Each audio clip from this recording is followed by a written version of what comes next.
Pensamientos económicos. En esta oportunidad hablaremos sobre Marx y Keynes y cómo pensaban sobre la economía. Este trabajo está representado por Antonella Rampulla y Ariana Zárate de Quinta Humanidades. Marx y su visión de la economía. Marx fue uno de los grandes pensadores del siglo XIX. Es considerado como el padre del socialismo científico.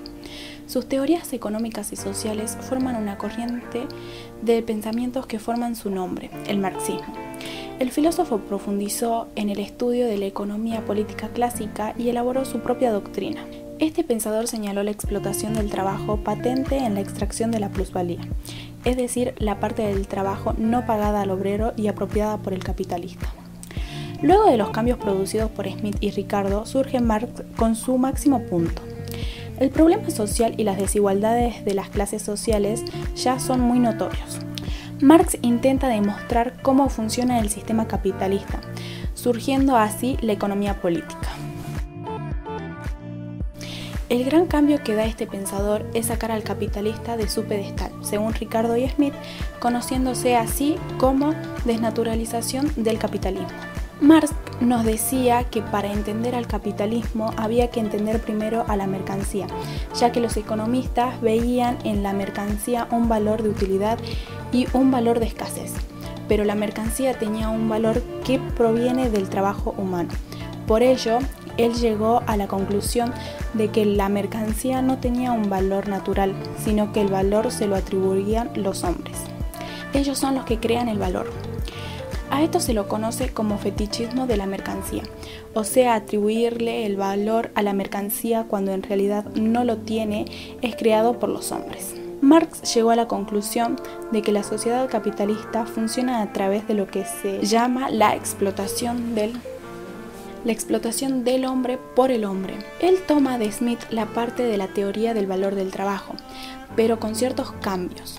El valor de una mercancía va a depender del trabajo socialmente necesario para producirlo, es decir, del tiempo promedio requiriéndolo para fabricar un determinado bien. Además, diferencia el valor de uso, es decir, la utilidad que se le da al bien, y el valor de cambio, el producto creado para venderse, o sea, la mercancía.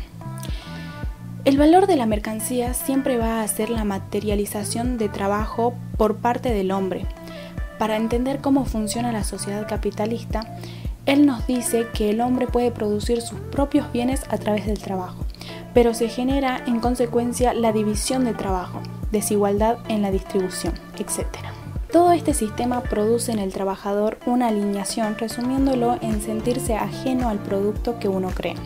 Es decir, el trabajador no se queda con el producto creado. Por todo esto, las personas van estableciendo relaciones para producir. Por un lado, generando relaciones sociales de producción, tratos entre personas y las fuerzas productivas, herramientas y máquinas para producir el producto.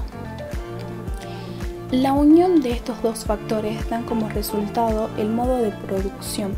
En el caso del capitalismo, el capitalista, quien es el dueño del capital y posee muchas ventajas sobre los trabajadores. A partir de lo mencionado, podemos llegar al concepto de la plusvalía. Entendimos que Marx toma el valor trabajo para llegar a la conclusión de que el valor de una mercancía es el tiempo promedio en que tarda un trabajador en producir dicho bien. Pero esto era un problema, ya que en la sociedad tenía dominantes y dominados, es decir, dueños de los medios de producción y personas que solo se ven en posición de fuerza de trabajo a cambio de un salario. Sin embargo, al ser ellos la fuerza de trabajo, son ellos los que crean la mercancía, el hombre. Si el hombre, el que produce un bien, y el valor de ese bien viene determinado por las horas que tardó en producirse, ¿cómo es que al trabajador se lo remunera con un salario menor al producto en sí? Marx sacó la conclusión de que si bien el trabajador crea el valor total para un bien, el trabajador solo va a ver una parte minúscula reflejado en su salario, ya que es el medio de producción, el capitalista, quien decide apropiarse del excedente.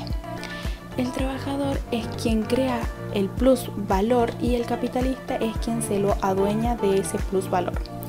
Para entenderlo mejor, las ganancias del capitalista no se obtienen en el intercambio de mercancías, se obtiene en el proceso de producción. Por ejemplo, en la fábrica, en ese lugar un trabajador necesita de cierta cantidad de tiempo para cubrir sus necesidades básicas. Por ejemplo, un trabajador en 4 horas, un trabajador gracias a todo lo que produjo en ese tiempo logra el valor necesario para costearse comida, vivienda, etc. Es decir, el tiempo necesario, pero muchas veces un trabajador no trabaja este límite de tiempo, sino que el resto de las horas para el trabajador se lo conoce como tiempo excedente. Esto es el tiempo donde el trabajador genera valor, pero no lo ve reflejado en su salario, y este tiempo trabajado. El valor que se produce se lo apropia el capitalista. John Keynes como respuesta a la crisis del 29 y los grandes fallos que encontró la economía neoliberal. Se propuso armar un nuevo cuerpo teórico que adecue a la economía. Tenemos que tener en cuenta que Keynes no rompió con la teoría neoclásica marginalista, sino que decide readaptarla. Con la crisis de Wall Street, el nivel de desempleo aumentó y dejó en evidencia que la economía, como lo planteaban los neoclásicos, el equilibrio natural no tiene que ver con una realidad. A Keynes solo le interesaba el tema del pleno empleo, en donde una economía liberal se puede llegar al equilibrio del trabajo. El problema surgía ya que a partir de la crisis del 29 se estaba produciendo un fuerte desempleo, pero no porque la gente no quería trabajar, sino porque la economía no lo permitía.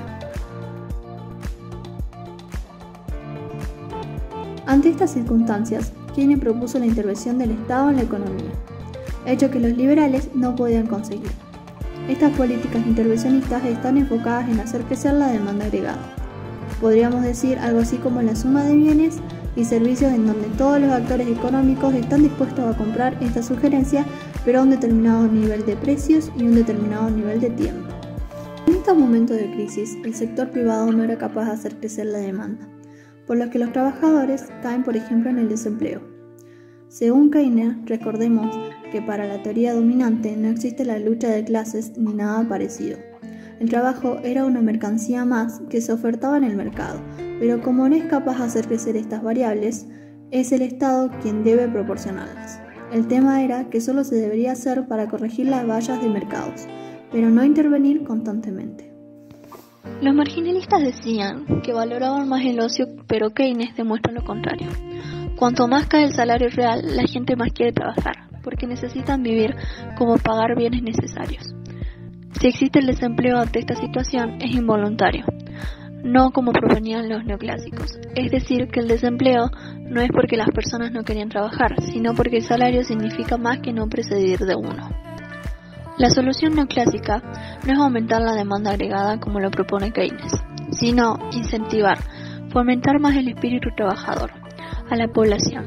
Estas políticas fueron las que salvaron a la economía de aquel entonces y perduraron por un tiempo, haciendo crecer términos como el estado de bienestar. Para la década de los 70, los estados habían intervenido demasiado y por ello se adecuaron.